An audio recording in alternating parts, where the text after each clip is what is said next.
berarti ada yang rusak dari 4 ini. Ya, coba perhatikan deh. Ya, apa pertanyaannya? Pertanyaan pertama mengenai al-Islam. Apa itu Islam?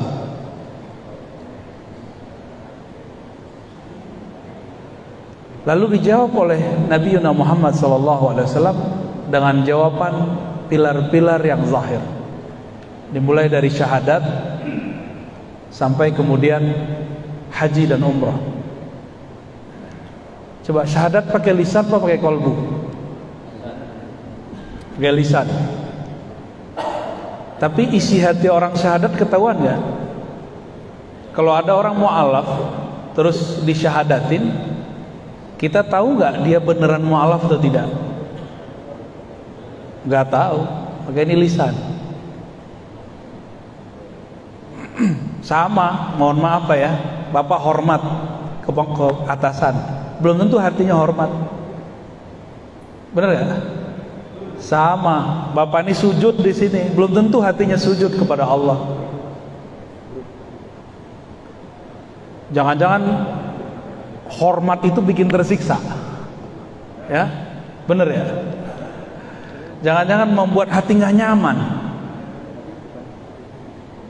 Berarti penampilan zahir itu, penghormatan zahir itu nggak penting sebenarnya, tapi itu diperlukan.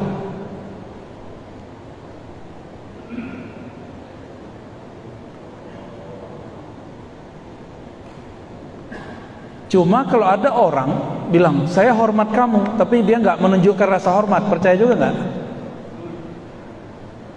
Gimana Pak? Ada bilang saya hormat Anda, tapi dia nggak menunjukkan rasa hormatnya, percaya nggak? Saya yakin Bapak juga nggak percaya. Ada orang bilang saya percaya Allah, tapi dia nggak sujud kepada Allah, percaya nggak? Sama dengan itu, ya. Ya mungkin kalau dalam peraturan teman-teman anggota hormatnya ya tangan, ya. Tapi kan gak jaminan kolbunya. Sama seperti tadi.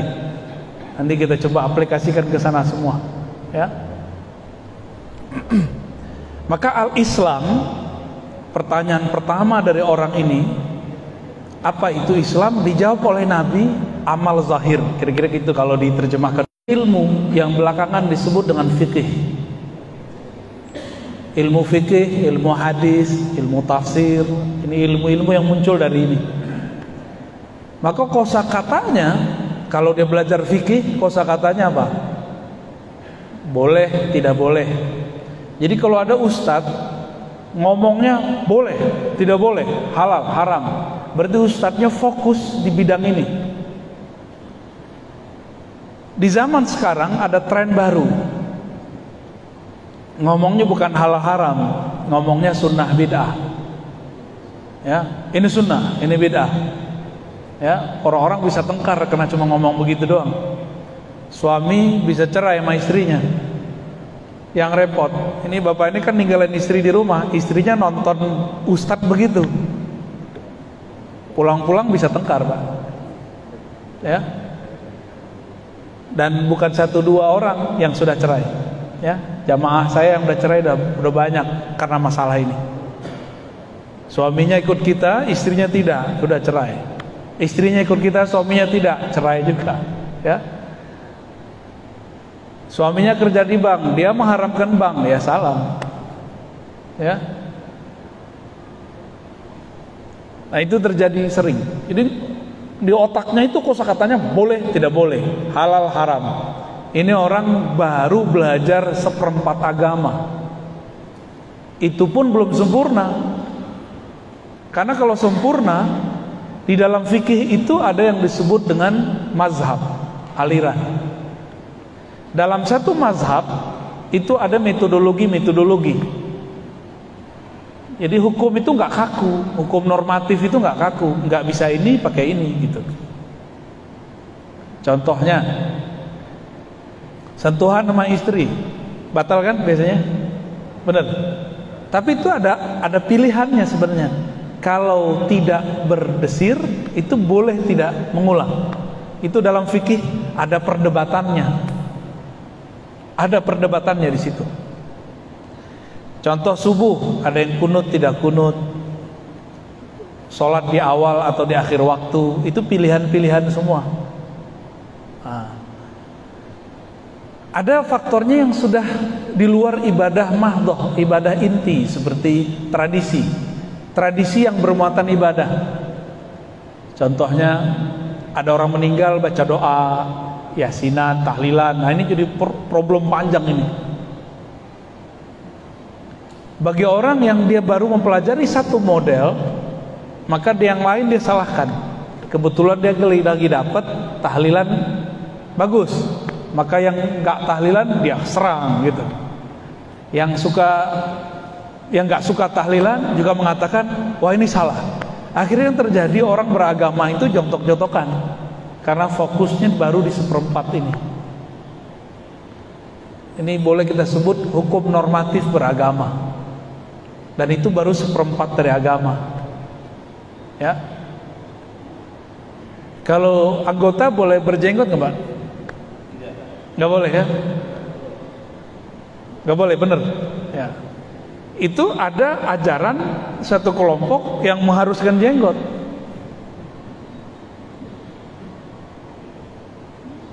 Gimana Pak? Bapak ini dianggap nggak mengamalkan sunnah nih oleh kelompok ini nih. Ternyata kalau belajar fikih lewat mazhab, nah jadi ini tips kalau Bapak ini mau belajar Islam dengan baik. Saya nggak bilang paling benar, tapi baik. Belajarlah lewat jalur mazhab. Kenapa? Karena ada opsi-opsi, nggak kaku. Dalam mazhab Syafi'i, mazhab Maliki, mazhab Abu Hanifah, mazhab Hanbali, ada 4 mazhab. Dalam satu mazhab sudah banyak perbedaan-perbedaan, apalagi 4. Di situ ada opsi berjenggot itu bagaimana? Tuntutan kerja saya kan di kampus saya nggak mesti motong jenggot, rambut panjang aja boleh. Ya, saya ngajar boleh pakai levis. Dan saya ngajar boleh nggak pakai sepatu. Ya, kalau di sini kan masuk disuruh push up, korban push up nih yang depan saya ini. Beda disiplin. Di sana yang penting disiplin, di sini yang penting kalau nyebutin suatu data ada referensinya. Kalau nyebutin suatu tulisan harus jelas rujukannya kemana. Itu disiplinnya yang berbeda. Jadi bisa jadi orang tulisannya rapi, tapi orangnya urak-urakan Pak kalau di kampus. Kalau di sini, mohon maaf, rapi zahirnya, bisa jadi batinnya urak-urakan. Bisa jadi kan, itu penampilan zahir aja. Ini hukum zahir. Jadi kalau Bapak mau belajar agama yang aman, belajar lewat mazhab. Di Indonesia yang majmuk mazhab fikih Syafi'i. Boleh mazhab yang lain, nggak apa-apa. Nanti ada opsi, boleh nggak motong jenggot? Di mana nanti anggota ini bisa menjadi beragama secara tenang, gitu. Bapak lagi tugas nih, bedakan kotor dengan najis, itu beda Pak. Kalau bisa kita tugas di luar, atau yang masuk ke hutan, atau lagi perang, atau kayak teman-teman kita lagi di Papua, ini kan ribet itu mereka. Ada orang nggak bisa, ada nggak Pak pernah pengalaman sebulan nggak ganti baju? Ada, pernah. Itu mesti tahu fikihnya. Maka saya menyarankan nanti dalam sekolah-sekolah teman-teman anggota yang bertugas di lapangan itu ada training ibadah, ada fikihnya. Bagaimana cara membersihkan pakaian? Cukup diusap. Misalnya nih kita nih kena nih baju kotor, cukup diusap. Gak usah ribet-ribet. Sepatunya itu gak usah dibuka, sepatunya cukup diusap atasnya, gak usah dibuka, ribet Pak, nanti jadi bau kakinya kalau lembab masuk ke dalam. Dan itu semua ada panduannya dalam fikih. Nah, namun sekarang muncul tren baru, orang beragama gak mau melalui prosedur mazhab. Mereka belajar tanpa mazhab, ya, nggak perlu pakai mazhab Syafi'i, langsung saja pada Al-Quran dan Sunnah. Nah ini berisiko besar. resikonya nanti jadi saklek. Karena Al-Quran bukan bahasa kita, bahkan bahasa Arab sekarang itu berbeda dengan bahasa Arab yang dulu. Baik, itu baru hukum zahir. Di hukum zahir ini lahir 4 mazhab, tapi sekarang muncul gerakan anti mazhab. Nah, ini jadi problem. Ya, ini yang akan jadi problem. Jadi kalau ada orang nyontok-nyontokan beragama di YouTube kah, di sosial media, itu karena kelompok yang anti mazhab ini. Ini yang bikin kacau. Ya. Terus orang ini bertanya lagi, wahai Muhammad, ceritakan kepadaku tentang iman. Maka Nabi menjawab dengan rukun iman. Saya yakin Bapak ini sudah tahu rukun iman semua. Dan iman itu bahasa Arab diartikan percaya. Saya mau tanya, percaya itu dalam fisik atau dalam batin kita? Ya, zahir atau batin? Batin. Jadi percaya kepada Allah, malaikat, terus sampai ke percaya takdir. Takdir kita hari ini, takdir Bapak menjadi anggota TNI, takdir saya menjadi seorang muallim, jadi guru. Itu takdir. Ridho nggak Pak jadi anggota? Ridho nggak dengan pangkat sekarang? Kalau ridho, hormatnya yang tulus ya. Jangan nggak tulus. Kalau ridho, lakukan tugas dengan sepenuh hati. Katanya ridho. Ini pandemi nih, ridho nggak? Kalau percaya kepada Allah, wajib ridho. Maka bohong orang mengatakan saya percaya takdir, tapi dia nggak ridho dengan kondisi dia sekarang. Jadi ini bisa jadi senjata power ya, bahkan kekuatan dalam diri seseorang untuk bisa mengkondisikan dirinya. Jadi orang sampai di bab ini aja udah beres. Ya. Cuma kadang-kadang masih kurang bahagia, gitu aja. Ya. Dia baru pada tataran percaya. Dia baru bisa ngurus otak dan kolbunya, belum sampai kepada sisi terdalam dalam dirinya. Pernah nggak mikir Pak, kok saya begini ya? Gitu. Kok saya jadi anggota ya? Pernah nggak mikir gitu? Pernah ya? Terus terima atau tolak? Wah, kok begini ya? Kayaknya enak jadi orang biasa. Pernah pikiran begitu nggak? Kalau pernah begitu berarti belum ridho. Mulailah meridhoi. Makanya Nabi itu mengajarkan setiap pagi bacalah kalimat. Kalau nggak hafal Arabnya bahasa Indonesianya. Raditu billahi rabbah. Ya Allah, aku ridho. Engkaulah yang mengatur hidupku. Rabbah itu artinya Allah yang mengatur hidup. Dan kita kalau sudah katakan saya percaya, mesti ridho, gitu. Kecuali baru tataran al-Islam, zahirnya rapi, batinnya berantakan. Nah, batin yang tidak berantakan dimulai dari percaya. Kalau percaya kepada Allah, maka harus ridho kepada Allah.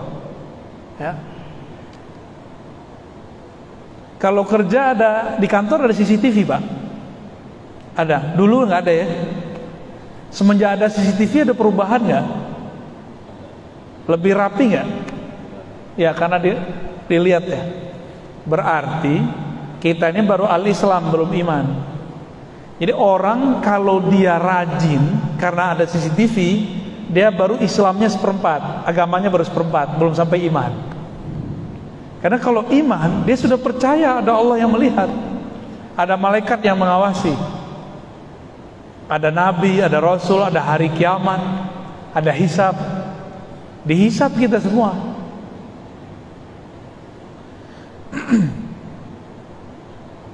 Gimana? Semenjak hari ini mulai ridho nggak nih? Dan itu harus diulang-ulang Pak. Diulang-ulang pagi sebelum berangkat, katakan aku ridho kepada Allah, aku ridho kepada takdir Allah, aku ridho dengan pekerjaanku hari ini, aku ridho sebagai bangsa Indonesia, aku ridho. Katakan itu dalam diri kita. Kalau kita tidak mengulang-ulang itu, nanti Bapak akan mikir lagi, kenapa saya kerjanya begini ya? Gitu. Nggak menikmati nanti. Ya. Saya ngajar, Bapak anggota. Kan sama-sama kerja, enggak? Sama enggak? Saya pernah pikir, Pak, kok saya ngajar ya gitu, kok nggak jadi karyawan aja? Dulu pernah mikir gitu, dan akhirnya ngajarnya nggak nyaman. Ketika saya jadi karyawan, saya mikir, loh, aku kok nggak jadi karyawan ya? Kenapa nggak jadi dosen aja?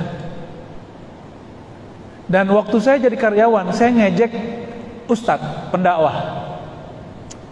Ustadz gitu. Lah sekarang kualat. Sekarang jadi ustadz beneran.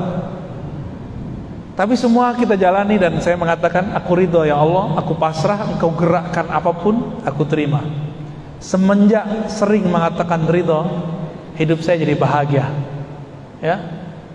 Maka tips supaya anggota bahagia, tanamkan keridhaan dalam dirinya. Ridho kepada aturan Allah Subhanahu wa ta'ala. Ridho itu dimulai dari percaya, ujungnya cinta. Orang kalau ada cinta pasti ridho. Maka buatlah sistem orang mencintai pekerjaannya. Jangan cuma terpaksa dengan peraturan-peraturan yang, kalau mohon maaf ya, kalau di militer supaya orang disiplin dibuat IKOP. IKOP itu apa ya bahasa Indonesianya? Sanksi.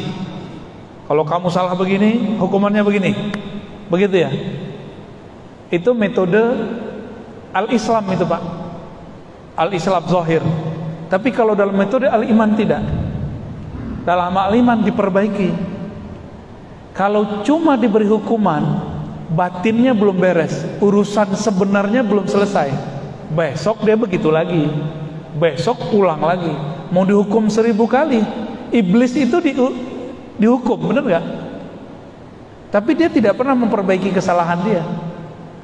Nabi Adam sekali diusir dari surga, dia langsung memperbaiki dirinya dengan doa Rabbana zalamna, ya Allah kami salah. Jadi Nabi Adam mengaku salah, bukan karena peraturan tapi karena kesadaran. Sedangkan iblis tidak, ya.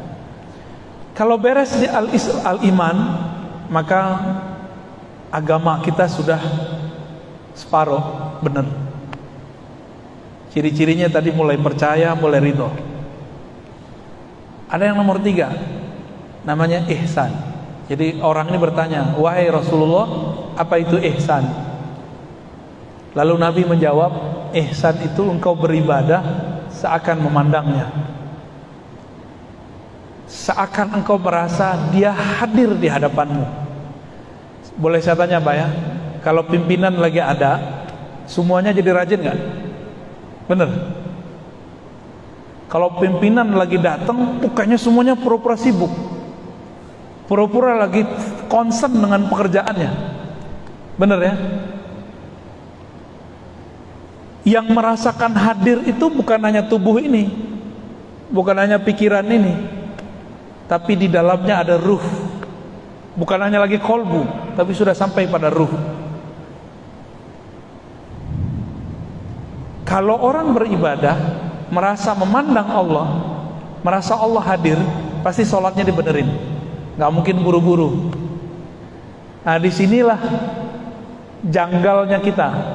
Mohon maaf Pak ya, kalau ada pimpinan kayaknya rajin, karena itu pimpinan secara akal, secara peraturan, secara zahir, hukum zahir. Ketika kita sholat, pimpinan kita siapa? Allah. Yang kita ikuti Rasulullah. Ada gak rasa ingin membaguskan gerakan sholat itu? Yang Allah pandangkan bukan fisik, yang Allah pandangkan kolbu. Karena pimpinan menyaksikan zahir, kita baguskan zahir. Tapi Allah kan gak mandang zahir, yang dipandang Allah apa? Batin. Maka kalau orang sudah sampai sholatnya bab ihsan, Islam, iman, ihsan, sudah sampai di bab ihsan, apa yang terjadi pada dia? Dia sholat, dia akan perbaiki kolbunya, dia akan bagus-baguskan kolbunya, dia akan menghindari bermuka dua, lain yang lahir, lain yang batin. Enggak, dia nggak mau begitu. Dia ingin menampilkan kalau kepalanya sujud, batinnya juga ikut sujud. Ruku itu hormat dalam sholat. Jadi kalau kita ini hormat, dalam sholat hormat itu ruku. Jika ada orang punya pribadi ruku, dia akan suka menghormati orang yang lebih besar dari dia, lebih tinggi dari dia, atau lebih berilmu dari dia, atau lebih tua. Jadi ada orang banyak sholat, tapi dia tidak respect kepada orang dewasa, tidak hormat kepada orang alim, tidak menghargai orang yang lebih besar, baik secara jabatan, ilmu, pangkat, ataupun usia. Maka orang-orang ini belum disebut ruku secara ihsan. Dia baru ruku secara Islam. Ya, secara zahir nih rukuknya udah bener, tapi batin dia belum.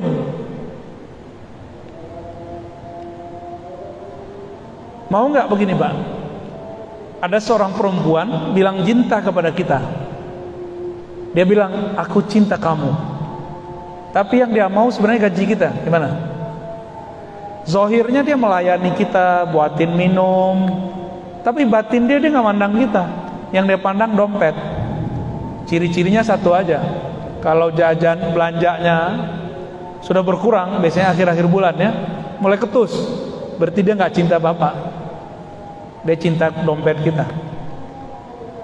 Sama nih, orang yang tidak ihsan, ketika rezeki mulai seret, dia kemudian berprasangka kepada Allah. Ya, sama begitu semua. Apalagi musim pandemi kemarin, itu banyak yang ngomong, ya Allah, saya salah apa kok diberi pandemi? Padahal pandemi baru 2 tahun, 2 tahun lebih dikit. Dia sudah menikmati hidup tanpa virus bertahun-tahun lamanya. Kenapa itu lupa? Baru kena virus 2 tahun. Ya, gaji nggak dipotong Pak ya selama pandemi? Enak Pak jadi anggota. Oh kalau di kampus dipotong tuh, ya? Di kantor-kantor dipotong. Berarti Bapak nggak kena imbasnya ya. Semoga nggak dipotong. Tenang aja Pak. Nanti Bapak yang maju. Saya doain ntar ya. Ihsan ini dimensi ruh, iman dimensi kolbu, Islam dimensi fisik. Orang beragama ini aja udah cukup. Ini 2/3 sudah. Ini sudah cukup. Ini sudah waliullah Pak. Kalau orangnya sampai di sini, mau dia anggota, mau dia dosen, mau dia guru, mau dia buruh, mau dia apapun pekerjaannya, kalau udah sampai kualitas beragamanya ke bab ihsan, dia waliullah. Kalau dia doa mustajab.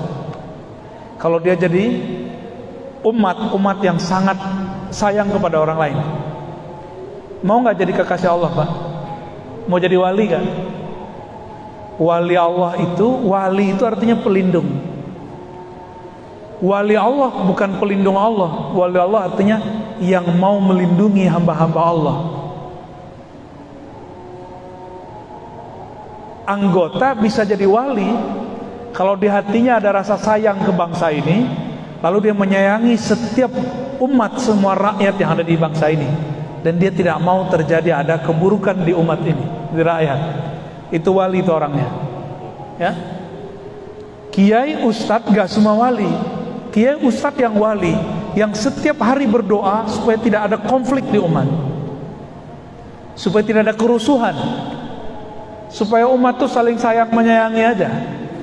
Itu wali itu ustadznya.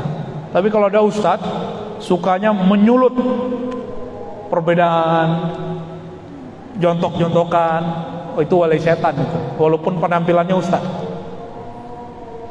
Jadi Bapak bisa jadi wali, potensi sama dengan kita. Jadi kalau anggota ini semuanya bekerja, bukan sekedar mohon maaf ingin mendapatkan gaji, tapi dia berpikir, aku ingin mengabdikan diriku membangun bangsa ini. Itu kolbunya kolbu wali itu. Maka kita sama-sama Pak bangun bangsa. Saya bangun lewat pikiran dan kolbu, lewat ruh. Bapak bangun lewat menjaga itu semua. Ya. Adik, pertanyaan yang terakhir tentang as-sa'ah. apa itu, kapan kiamat, apa tanda-tanda kiamat. Maka muncullah satu ilmu tentang akhir zaman. Ini Bapak kalau jamaah YouTubiah, itu banyak orang membahas tentang akhir zaman. Ya. Sesi tanya jawab. Oke, baik. Maka seperempat terakhir dari ilmu ini, ilmu pilar agama adalah tentang mengerti akhir zaman. Ini saya berharap jangan berpikir, oh kita ini masih lama di dunia. Bumi ini sudah sangat tua. Ya. Kemarin saya membahas dengan kawan-kawan saya yang mereka ahli perminyakan. Jadi kerjanya ngebor 5 sampai 6 kilo ke dasar bumi. Dan dia sangat mengerti lapisan-lapisan bumi. Apa kata dia? Kami ngebor dan menemukan fosil-fosil yang umurnya 60 juta tahun sampai 100 juta. Jadi kita ini kan sudah bagian atas. Bumi ini sudah sangat tua. Dan ini adalah puncak eksploitasi bumi terparah dalam sejarah umat, sejarah manusia. Nah, ini masanya, Pak. Maka sebenarnya masa ini sudah pendek. Ya, masa ini sudah pendek. Semua kecanggihan sudah ada, semua sudah serba instan. Makanya 20 tahun rasanya sebentar. 5 tahun kayaknya baru 5 hari kemarin, ya. Nah, ketika mau belajar al-Islam, al-Iman, al-Ihsan, as-sa'ah, kiamat, nah kita mulai menyebut inilah 4 pilar agama. Jadi Bapak, Saudara kalau mau belajar tentang agama, pelajari agama dengan 4 pilar ini. Kalau enggak, agamanya enggak sempurna. Jangan hanya sibuk mengenal sunnah bid'ah, halal haram, enggak cukup. Harus masuk ke bab iman. Gak cukup harus masuk ke ihsan, gak cukup harus masuk ke bab tentang akhir zaman. Ya, lebih kurang itu yang bisa saya sampaikan. Ada yang mau ditanyakan?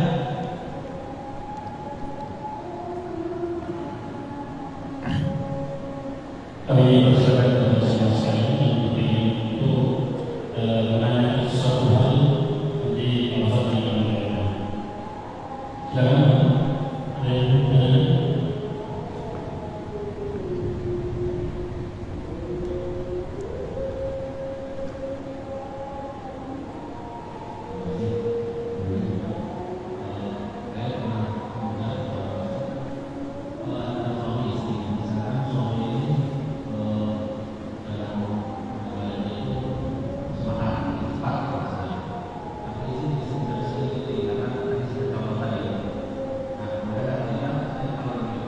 Agak dekat, Pak.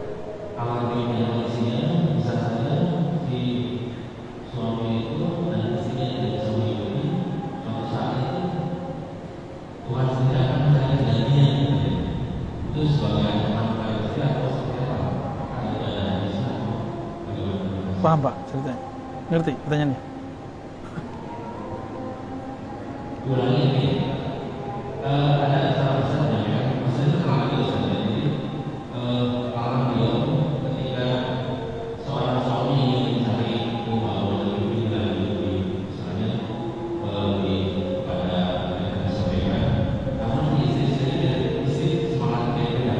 Semangat beragamanya.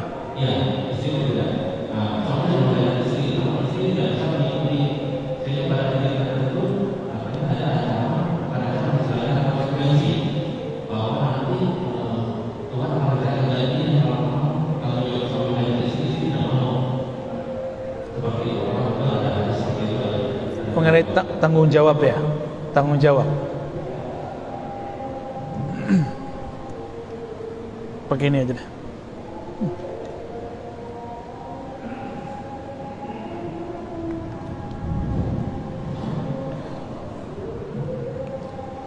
Tanggung jawab antara suami istri ketika ada perbedaan. Ya, seorang suami itu kewajibannya menafkahi. Adapun agamanya istri itu tidak boleh memaksa. Bahkan ada ungkapan la ikraha fid din, tidak ada paksaan dalam beragama. Oleh karena itu di dalam Islam, seorang laki-laki muslim boleh menikahi perempuan non muslim. Kenapa? Karena laki-laki ini biasanya lebih bisa mempengaruhi dengan baik, tapi tidak boleh memaksa. Dua, jadi ini orang keyakinannya beda. Berarti dalam Islam dibolehkan itu, ya, dan gak ada paksaan selama dia tidak menghujat. Lalu dibatasi non muslimnya adalah ahli kitab. Kenapa ahli kitab? Ahli kitab ini kan kurang selangkah lagi aja dia menjadi sempurna. Dia sudah percaya kepada Nabi Musa, percaya kepada Nabi Isa, sedikit lagi mau percaya Nabi Muhammad, berhenti, gitu aja bedanya. Beberapa orang itu akan respect kalau melihat akhlak. Bapak ini banyak sholat, tapi sama istri galak. Ya dia mikir, emang orang beragama begitu ya? Ada non muslim, dia nggak sholat, tapi dia rapi, dia ramah. Mungkin itu lebih menarik. Nah, jangan sampai ancaman itu ada sebelum rahmah, kasih sayang dalam beragama itu muncul. Jadi saran saya, sikap-sikap tegas begitu itu dihindari dulu. Harus samain dulu frekuensinya. Jadi biasanya suami istri yang begitu, dia belum belajar sampai ihsan. Kalau al-Islam itu normatif, Pak. Kamu nggak mau, ya sudah, kita putus. Itu al-Islam. Tapi orang kalau sampai al-ihsan belum mau deh, ya sudah, kamu lihat aja ya. Ini beda orang nyampe di ihsan, Pak. Di al-Islam, kalau ada orang nggak sholat, apa kata dia? Oh, pemaksiat, neraka. Dalam orang belajar fikih, ngelihat ada laki-laki perempuan jalan bareng, mojok nih, maksiat lagi nih. Tapi kalau udah masuk bapak al-ihsan, dia nggak begitu ngomongnya. Oh mungkin suami istri kali. Kalau ada orang yang belum sholat, kita lagi sholat nih.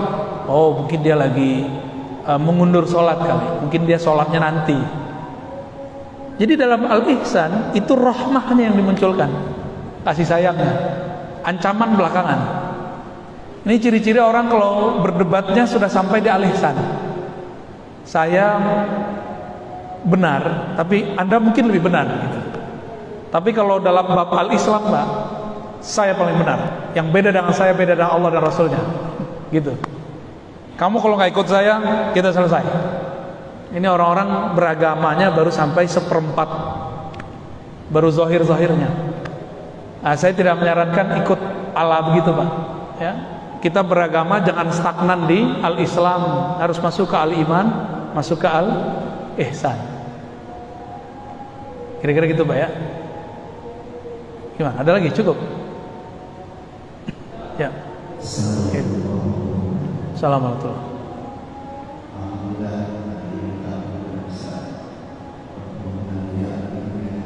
Alhamdulillah. Kecil ya.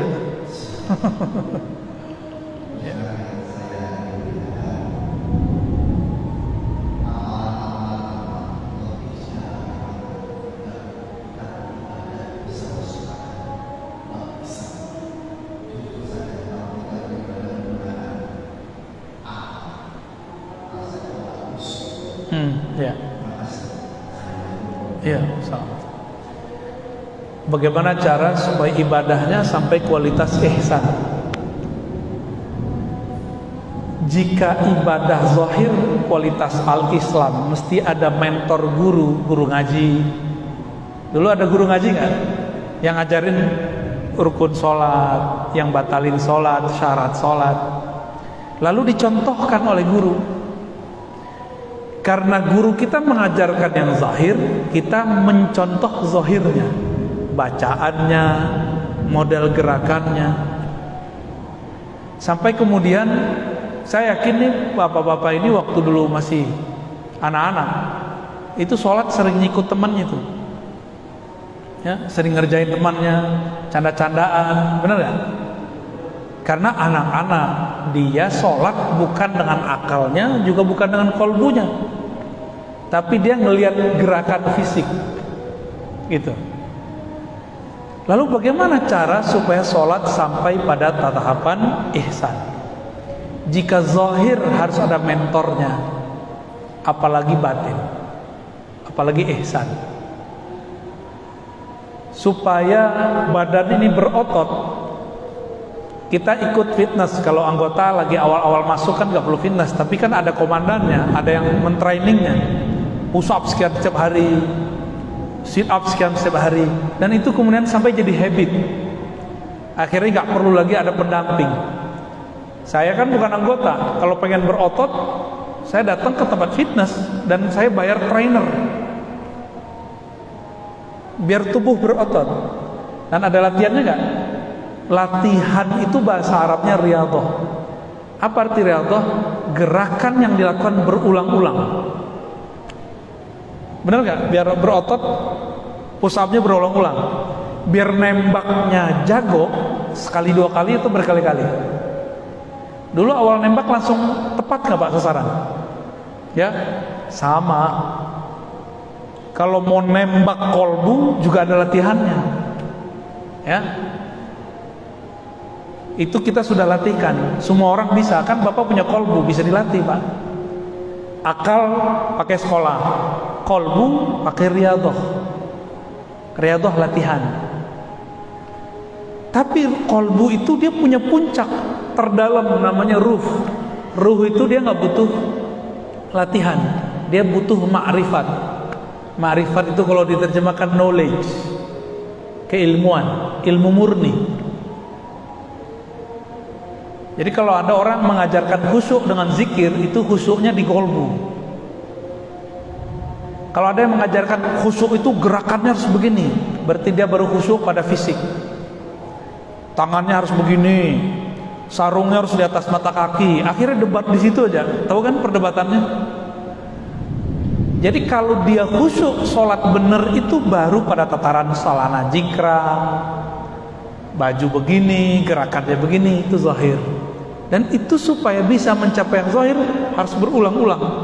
Berulang. Untuk kolbu juga ada latihannya. Kolbu itu latihannya nyebut nama Allah. Palet Kol Firdaus itu sudah latihan lama Pak dengan saya. Ya, kalau sholat itu sudah asik gitu. Ya, walaupun sesekali masih ada lintasan set, itu normal. Nanti Bapak ngobrol banyak dengan Pak Etkol ya. Nanti ditalkin zikir dulu. Talkin itu semacam menanam cahaya. Nanti dilatih riyadhah, dimaintain itu. Bukan hanya dalam militer aja ada kepangkatan. Dalam kerohanian juga ada kepangkatan Pak. Puncaknya disebut wali. Wali ini juga ada struktur-strukturnya. Simbol-simbol. Kalau saya kan nggak ngerti. Ini ada 2, ada 3. Itu saya nggak ngerti nih. Bapak aja yang ngerti. Karena sesama anggota. Kalau saya ngertinya bagian yang kolbu Pak. Oh ini kolbunya kualitasnya segini. Itu kita bisa cek. Jadi supaya bisa sampai pada tahapan ihsan, harus berguru kepada guru yang pakar ihsan. Jangan tanya khusyuk ke orang yang cuma mengerti al-Islam. Nanti diajarin sholat celana jingkrang doang Pak. Celana jingkrang, jenggot harus panjang, gerakannya harus begini. Sibuk di situ aja. Debat tangannya di atas sini, apa di sini, apa di sini. Pernah ngeliat ada orang salah begini kan? Jadi dia mengira itulah cara khusyuk. Itu khusyuk zahir. Bukan khusyuk yang batinnya. Batinnya belum deh. Ya. Apa kata Nabi? Sallu kama ra'aitumuni usalli. Salatlah kamu seperti kamu memandangku. Ahli zahir memandang zahir Nabi. Ahli rohani memandang rohani Nabi. Nah, itu harus dilatih Pak. Dilatih. Sahabat-sahabat itu udah tua-tua. Ketika ngaji kepada Nabi itu dilatih juga. Apalagi kita. Jangan-jangan selama ini kita baru melatih zahir, melatih akal dengan sekolah. Mau naik pangkat, sekolah dulu. Kapan kita mau latih kolbu?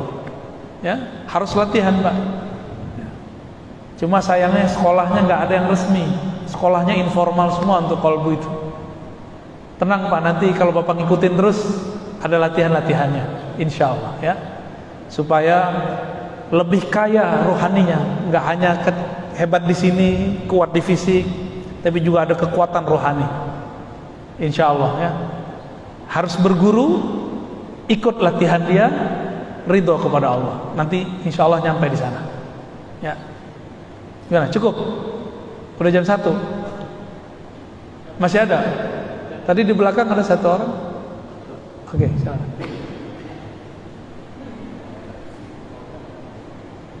Assalamualaikum warahmatullahi wabarakatuh. Assalamualaikum. Kami sering memperhatikan Ustaz di YouTube saus pemahaman Ustaz. Namun kami ada sedikit kata-kata problem atau permasalahan di dalam kehidupan manusia ini. Contoh begini, misalnya dalam satu persoalan masjid kami ini ada kelompok-kelompok yang seperti Ustaz sampaikan. Nah, sedangkan kami juga punya kelompok-kelompok yang kami sepaham dengan semangat dan sebagainya. Nah ini saya mau saran, kami sudah terjadi kata-kata apa namanya ketidaknyamanan dan seterusnya. Nah sikap apa yang harus kami ambil? Apakah kami tetap tegas dan kami yakini kata-kata sebagai pemahaman aja? Apakah kita bersemangat terhadap mereka yang memaksakan seperti yang dari jalan saja? Demikian. Ya, kalau anggota kayaknya enak Pak, tinggal perintah pimpinan ya. Cuma itu tahannya cuma di zahir. Saran saya harus ada kewajiban memahami agama dengan kurikulum yang 4 tadi, lalu ditrainingkan. Belajar al-Islam lewat mazhab, nanti dibuat penjelasannya. Itu pemahaman yang saklek tadi nggak bisa dia papain kalau nggak dilawan pakai dalil yang memblok pikiran dia sehingga dia jadi keras. Itu kan dalil yang dia dapat dari ustadz dia. Maka kita harus punya dalil yang kuat. Masalahnya Bapak ini kan bukan sekolah untuk dalil, jadi jangan tangani sendiri, panggil ahlinya, lalu ajak mereka diskusi pelan-pelan Pak, diwajibkan hadir. Kalau gini kan kita datang, mereka pergi. Sama di luar begitu juga. Karena mereka punya ada keyakinan bermajelis dengan yang berbeda paham itu bid'ah. Ya, ini jadi problem. Ini jadi problem. Lalu gimana sikap kita di luar kalau Bapak tidak pakar? Nabi mengatakan irhamu man fil ard yarhamkum man fis sama. Sayangi makhluk di bumi, maka yang di langit sayang kamu. Jadi jangan bersikap keras, Pak. Tidak ada kekerasan yang bisa membuat orang sukses beragama. Dan lalu Nabi mengatakan jika ada kelembutan melawan kekerasan, pasti kekerasan kalah. Mohon maaf nih, Bapak ini kan tegas, di rumah kalah paling sama istri. Ya, karena istri itu senjatanya kelembutan, kemanjaan. Ya, itu bisa mengalahkan orang keras. Filosofinya lihat aja, ini kan hujan nih, air netes ke batu, kok bisa? Maka lembut itu bukan sekali dua kali, lembut itu terus kita teteskan kelembutan itu kepada orang keras, pasti nanti akan berefek. Jadi menghargai orang, ngalah itu bukan berarti kita sekali ngalah, tapi kita terus, Pak. Ya. Itu tipsnya lebih kurang ya. Wallahu a'lam bishawab. Gimana?